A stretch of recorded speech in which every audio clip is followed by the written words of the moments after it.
뇌과학의 발달 속에서 이제 신경세포를 정확히 분석할 수 있는 그런 기술이 이제 발전하게 되고, 도마뱀의 뇌라든지 쥐의 뇌라든지 인간의 뇌는 사실상 근본적으로는 유전자적으로 동일하다는 거예요. 정말 놀라운 이야기 아닌가요? 우리가 쥐와 인간의 뇌가 유전적으로 동일하다면, 그렇다면 도대체 인간의 뇌가 더 발달하고 그리고 더 많은 능력을 가지고 있다라고 우리가 생각되잖아요. 그런 것들은 어떻게 이루어진 것일까?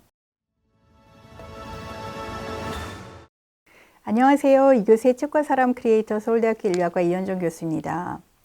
여러분, 오늘날 과학 분야에서 가장 주목받는 분야를 꼽으라고 하면 아마도 두 개, 한편에선 AI, 또 한편에선 뇌과학이 아닐까 싶습니다.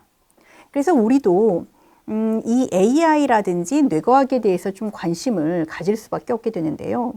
종종 신문이라든지 잡지라든지 이런 곳에서 우리가 그 소식을 듣기도 합니다만, 그것을 조금 더 전문적으로 알고 싶다고 하더라도 좀 접하는데 어려움이 있어요. 혹시 과학 잡지 같은 거를 구독하시는 분들에게는 조금 더 접근도가 있을지 모르겠지만, 일반 사람들에게 그렇다고 해서 뇌과학이라든지 이러한 주제를 논문을 찾아봐서 읽는다는 것은 좀 엄두를 내기가 힘들죠.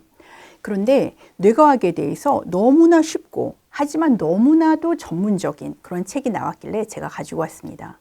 바로 리사 펠드만 베럿의 이토록 뜻밖의 뇌과학이라는 책입니다. 그런데 이 책의 장점은 분명하게 두 가지가 있습니다.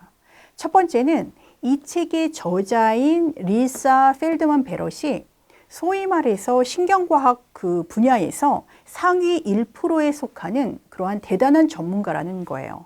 그래서 이 책을 보면은 이 뇌과학의 가장 최근의 이야기까지 거의 대부분이 요약돼서 적혀 있다라고 할 수 있습니다. 아주 신뢰할 수 있는 정보이죠. 두 번째로는 이 책이 정말 놀라운 장점인데요. 책이 너무나 쉽게 쓰였습니다.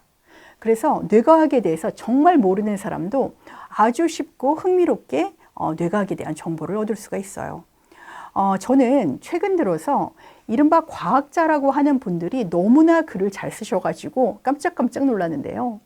이 리사 베럿 교수도 마찬가지로 그런 분인 것 같습니다. 정말 글을 아주 쉬우면서도 적절한 비율을 들어서 우리의 이해를 돕고 있고요. 그러면서도 아주 전문적인 내용을 불어까지 촘촘하게 넣어서 잘 만드셨습니다. 이 책은 2020년에 Seven and a Half Lessons About the Brain 이라는 제목으로 나왔어요. 그러니까 우리말로 하자면 7과 2분의 1의 수업이라는 제목이에요. 그러니까 7과 2분의 1이라니 조금 의아하잖아요. 왜 8개면 8개고 7개면 7개지 7과 2분의 1이 뭘까 싶은데요. 우리가 대학교라든지 아니면 고등학교 같은 경우에도 첫 시간에는 선생님들이 수업 전체에 대한 개요를 말씀하시고 제대로 이렇게 꽉 찬 수업을 안 하시잖아요. 그런 것처럼 이 책의 맨 처음에는 전체 7개의 강의를 이끄는 어떤 소개가 되는 강의가 들어 있습니다. 근데 그 강의는 조금 간략하고 개괄적인 내용이기 때문에 2분의 1을 차지한다라고 이제 보신 거예요. 그래서 이 책은 총 7개의 주제와 그리고 전체적인 개괄적인 소개가 들어가 있는 맨 앞에 2분의 1 이렇게 이루어져 있다고 보시면 될 것 같습니다. 이 책을 읽으면 먼저 우리가 그동안 뇌에 대해서 잘못 알고 있는, 우리가 상식이라고 생각했지만 사실상은 틀린 그러한 상식에 대해서 우리가 생각을 바로잡을 수가 있고요. 두 번째로는 아까도 말씀드렸듯이 최근까지 뇌과학이 이룬 그러한 성과들을 좀 간단하게 정리해서 배울 수가 있습니다. 제가 이 책의 내용들이 매우 방대하고 또 어떤 전문적이지만 그 중에 두 가지 정도를 소개를 하고자 합니다. 첫 번째는 우리가 그동안 잘못 알고 있는 상식에 대한 것인데요. 고대 플라톤 시기부터 학자들은 그런 생각을 했습니다. 우리 뇌는 어떤 면에서 이렇게 층 위로 이루어져 있다고요. 그래서 가장 밑에는 소위 말해서 식욕이라든지 성욕과 같은 그런 본능이 있고요. 그리고 그 다음에는 기쁨, 두려움, 분노와 같은 감정의 영역이 있고, 그리고 인간에게만 있는 어떤 가장 고등한 부분, 그것은 이러한 본능이라든지 감정을 통제하고 조절할 수 있는 어떤 이성의 영역, 합리성의 영역이다. 이런 식으로 사고를 해왔다는 거죠. 실제로 이러한 사고가 과학자들에게도 영향을 미쳐서 그동안 초기 뇌를 연구하던 그런 과학자들은 우리의 뇌가 그러한 층으로 이루어져 있다고 생각을 해왔습니다. 과학자들은 뇌를 어떤 식으로 사고를 했냐면 가장 아래에 도마뱀의 뇌라고 하는, 그야말로 우리의 어떤 식욕이라든지 성욕을 관장하는 그러한 부분이 고대의 파충류에서부터 우리가 물려받은 그러한 뇌가 있고요. 그 다음에는 어떤 포유류들의 감정을 보여주는 그러한 부분이 변연계라고 하는 영역으로 구성이 돼 있고, 그 제일 바깥쪽에 소위 말해서 대뇌피질이라고 하는 곳이죠. 그 대뇌피질은 우리의 이성적인 사고, 상상력 이런 것들을 가능하게 하는 부분이다. 그래서 인간에게만 이러한 대뇌피질로 구성되어 있는 제일 상위층이 있기 때문에 우리가 다른 동물과는 다른 어떤 동물의 왕이다. 이런 식의 생각을 하는데 도움을 줬다는 겁니다. 이러한 사고는 1990년대에 이르기까지 믿어졌고요. 그래서 여러분들 코스모스라는 작품을 쓴 칼 세이건이라는 과학자 아시죠? 천문학자인데요. 그분의 다른 책 속에서도 이러한 이야기가 마치 사실인 것처럼 다루어졌다고 그래요. 그런데 뇌과학의 발달 속에서 이제 신경세포를 정확히 분석할 수 있는 그런 기술이 이제 발전하게 되고, 과학자들은 1990년대 이후부터는 이러한 설명을 폐기하게 됩니다. 다시 말해 우리의 뇌는 그러한 층위로, 그야말로 도마뱀의 뇌, 변연계, 그리고 대뇌피질 이런 식으로 이루어져 있지 않다는 거예요. 또 다른 말로 하자면 도마뱀의 뇌라든지 쥐의 뇌라든지 인간의 뇌는 사실상 근본적으로는 유전자적으로 동일하다는 거예요. 정말 놀라운 이야기 아닌가요? 우리가 쥐와 인간의 뇌가 유전적으로 동일하다면, 그렇다면 도대체 인간의 뇌가 더 발달하고 그리고 더 많은 능력을 가지고 있다라고 우리가 생각되잖아요. 그런 것들은 어떻게 이루어진 것일까? 거기에 대해서 이 저자는 말을 합니다. 그러한 뇌의 기능이라든지 구조의 복잡성이라든지 이런 차이가 만들어지는 것은 배아 시기에 뇌가 만들어지는 그 시간 때문에 차이가 난다고 그래요. 그러니까 인간의 뇌는 쥐의 뇌보다 훨씬 더 오랜 시간에 걸려서 아주 복잡한 그런 구조를 갖게 된 것이고요. 반면에 쥐의 뇌는 훨씬 더 짧은 시간에 간단하게 만들어진다는 겁니다. 제가 이 부분을 한번 읽어보도록 하겠습니다. 과학자들은 최근 모든 포유류의 뇌가 단 하나의 제조 계획에 따라 만들어졌으며 파충류와 다른 척추동물들도 같은 계획대로 만들어졌을 가능성이 크다는 사실을 발견했다. 신경과학자들을 포함해 많은 사람이 아직은 이러한 연구에 관해 알지 못한다. 아는 사람이라 해도 이러한 발견이 무엇을 뜻하는지 이제 막 생각하기 시작했을 뿐이다. 이 공통된 뇌의 제조 계획은 난자가 수정된 직후 배아가 신경세포를 만들어내기 시작할 때부터 돌아간다. 포유류의 뇌를 형성하는 신경세포들은 놀라울 정도로 예측 가능한 순서대로 만들어진다.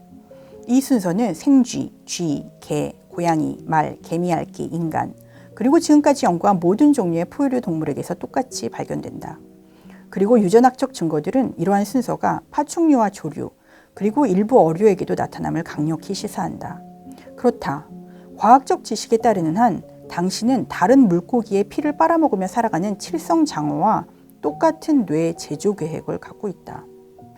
그토록 많은 척추동물의 뇌가 같은 순서로 발달한다면 왜 이 뇌들은 제각각 달라 보이는 것일까?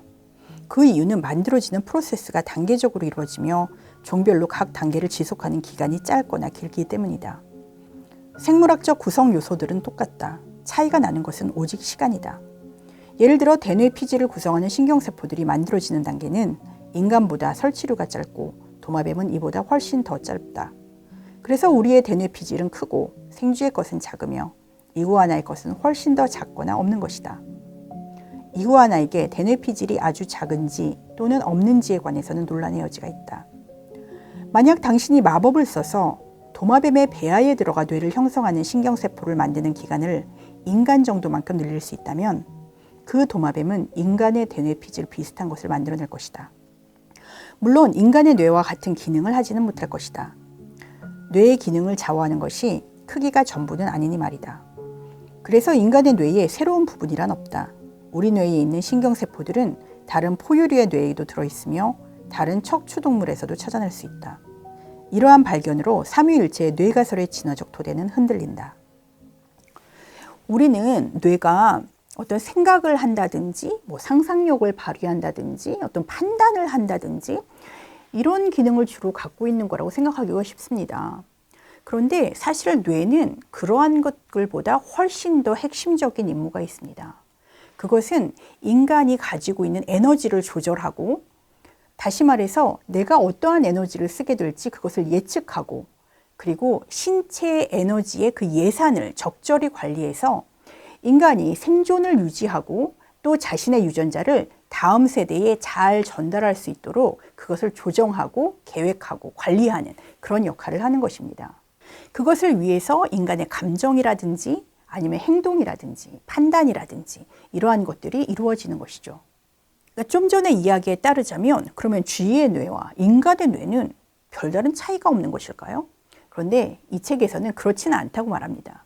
왜냐하면 인간의 뇌는 다른 동물들과는 다르게 태어날 때는 사실 어떤 면에서는 그 기능이라든지 그 구조가 완전한 상태가 아니고 태어난 다음에 무려 25년 동안 계속 그 구조와 기능을 발전시키는 그러한 과정을 겪기 때문이죠. 그러니까 사실 생각해 보면 우리가 다른 동물에 비해서 아기 때는 좀 무력한 존재이기도 합니다. 예를 들어서 말은 태어나자마자 바로 벌떡 일어나기도 하고요. 그리고 침팬지는 태어나면 바로 또 엄마의 이렇게 털에 매달려서 안겨있는 그러한 역할을 하기도 합니다. 그런데 인간의 아기는 어떤가요? 인간의 아기는 태어나면 여러분들 중에 아기를 키워보신 분들은 또 기억이 나시겠지만 자기의 손발도 어찌할 수 없어서 버둥거리는 존재에 불과해요. 그래서 우리가 포대기로 그 팔을 묶어놓기도 하고 그렇잖아요.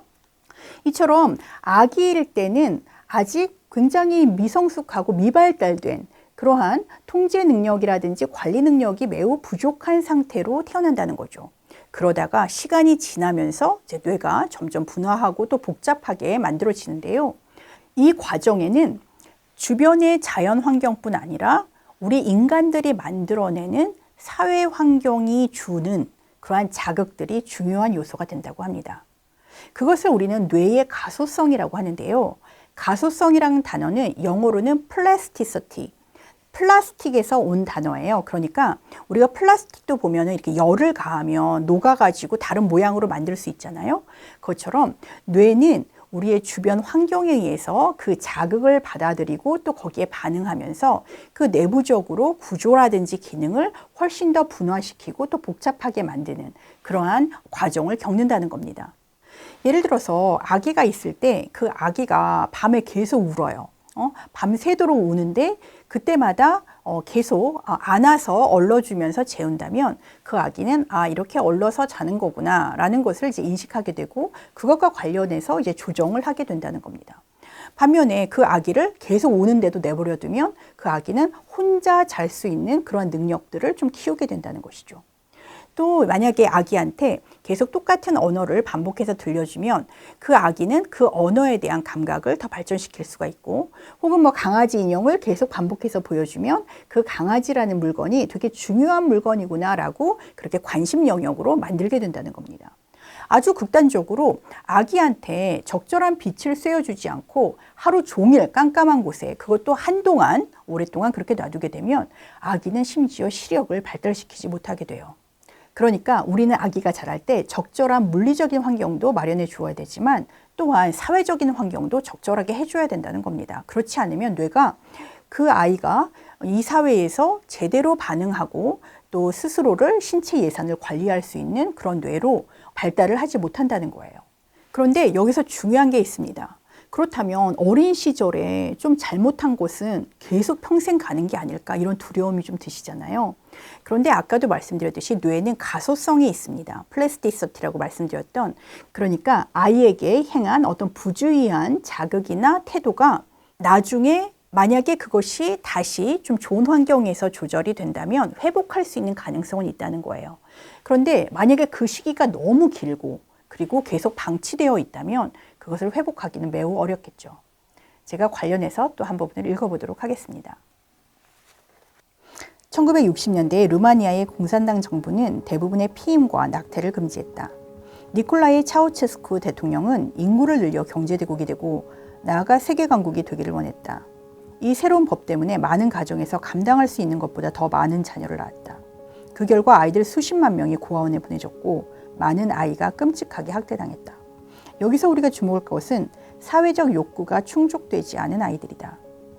어떤 고아원에서는 아기가 자극이나 사회적 상호작용이 거의 없는 유아용 침대에 수용되었다. 간호사나 양육자가 들어와서 먹이고 갈아입히고 요람에 다시 넣었다. 그게 전부였다. 누구도 이 아기들과 놀아주기는커녕 안아주지도 않았다. 아기들과 대화를 하지도 않았고 노래를 불러주거나 관심을 공유해주지 않았다. 한마디로 아기들은 방치되었다. 이러한 사회적 방치의 결과로 루마니아 고아들은 지적장애를 입은 채 자라났다. 그들은 언어를 배우는 데 문제가 있었고 집중하거나 주의가 흐트러지는 것을 제어하는 데 어려움을 겪었다. 이것은 누구도 그들과 관심을 공유하지 않아 뇌가 효과적인 스포트라이트를 위한 배선을 발달시키지 못했기 때문일 것이다. 그들은 또한 자신을 통제하는 데 어려움을 겪었다. 아이들은 정신적 행동적 문제와 더불어 신체의 발육도 제대로 이루어지지 않았는데 이것은 아마도 신체 예산을 제대로 분배하도록 도와주는 양육자 없이 자랐기 때문일 것이다. 이는 그들의 뇌가 신체 예산을 효과적으로 관리하는 법을 배운 적이 없다는 것을 의미했다. 만약 이 아이들을 생후 몇 년 이내에 보통의 위탁가정으로 옮긴다면 이러한 영향 중 일부는 되돌릴 수 있다. 하지만 고아원이든 난민캠프든 이민자 구금시설이든 상관없이 섬세하게 돌보는 일관된 양육자가 없는 기관에서 자란 아이들에게는 유사한 위험들이 일어날 수 있다. 아이들이 지속해서 방치되면 병에 걸릴 가능성이 매우 커진다. 루마니아 고아원의 경우처럼 그 영향이 즉각적이고 극적으로 나타나지는 않더라도 중요한 배선이 사용되지 않고 지속적으로 가지치게 되는 동안 점진적이고 감지하기 어렵게 나타날 수 있다. 수도에서 천천히 떨어지는 물방울이 결국 마룻바닥에 구멍을 뚫어버리는 것처럼 이러한 부작용도 시간이 지나면서 점차 커질 수 있다. 예를 들어 사회적으로 결핍된 환경에 방치된 아이의 뇌는 양육자가 사회적 지지와 행동을 통해 배선 지침을 보내주지 않으므로 신체 예산을 관리하기 위해 스스로 배선해낼 것이다. 이처럼 전형적이지 않은 배선은 신체 예산에 치명적인 부담을 주고 이 부담이 여러 해 동안 축적되면서 신진대사의 기반을 흔드는 심각한 건강 문제들, 이를테면 심장병이나 당뇨병, 그리고 우울증을 비롯한 기분장애를 일으킬 가능성을 높인다. 네, 우리 사회에서 이제 아이들을 많이 낳지 않는다고 아이들이 이제 많이 낳으라고 하는 그런 정책들이 많이 이루어지고 있는데요. 정말 아이들을 많이 낳는 게 중요할지 아니면은 우리 사회가 아이들을 어떻게 키워야 하고 또 어른으로서 아이를 돌볼 때는 어떻게 잘 돌봐야 되는 것인지 이런 점에 대해서 조금 더 진지하고 그리고 성숙된 마음으로 나누어야 되지 않을까 하는 생각도 하게 만드는데요. 여러분들 이 책에 대해서 제가 소개하고 싶은 부분이 너무나 많지만 시간 관계상 오늘은 이 두 가지만 소개하는 것으로 하고 여러분들이 다른 부분들은 꼭 읽어보시기를 바라도록 하겠습니다. 네, 오늘 영상이 좋으셨다면 좋아요, 구독, 알림 설정 부탁드리겠고요. 저는 다음 시간에 또 좋은 영상을 가지고 만나 뵙도록 하겠습니다. 감사합니다.